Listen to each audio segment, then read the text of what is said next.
O sualları toplamışam və istəyirəm ki, bu sualları bizə ayrılan efir vaxtından istifadə edib verim.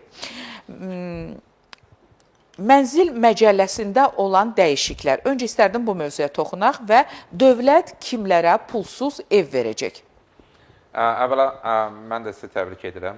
Qeyd etdiyiniz kimi 2026-cı ildə ilk dəfə görüşürük və əminəm ki, həm Dünya TV, həm təbii ki, sizin verişiniz uğurlarını 2026-cı ildə davam etdirəcək. Sizin veriş təbii ki, çox baxılan verişlərdən biridir. Baxmayaraq ki, mən 2026-cı ildə ilk dəfədir sizin verişin qonağı olam, amma sizin verişlərdə mütəmadi baxan şəxslərdən biriyəm.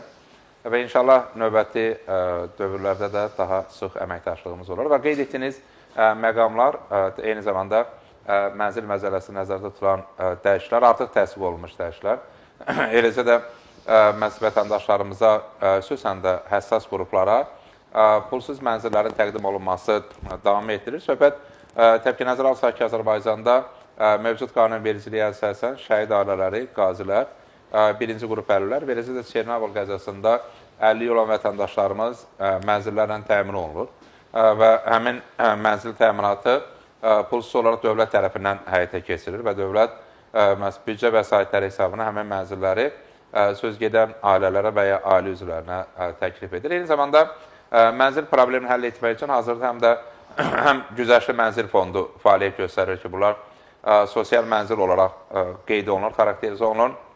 Qeyd etmək istərdim ki, belə mənzillər yalnız paytaxtda deyil, artıq digər bölgələrimizdə də binalar inşa edilir və vətəndaşlarımıza təklif olunur. Məqsəd ondan ibarətdir ki, bu mənzillərin sayını artırmaq və daha çox mənzilləri vətəndaşlarımıza təklif etmək.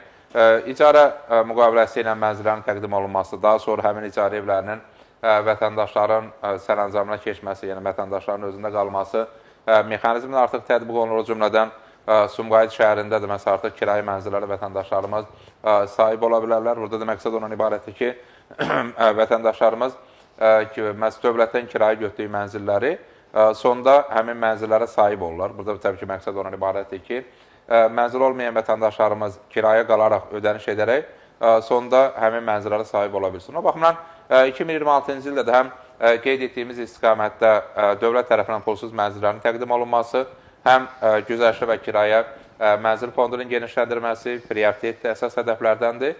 Və təbii ki, biz 2026-cı ildə bu istiqamətdə həm daha çox mənzillərin təklif olunması, həm də dövlət büdcəsinin daha çox vəsaitin ayrılmasını müşahidə edəcəyik. Aydındır. Çoxuşaqlı ailə bu sözü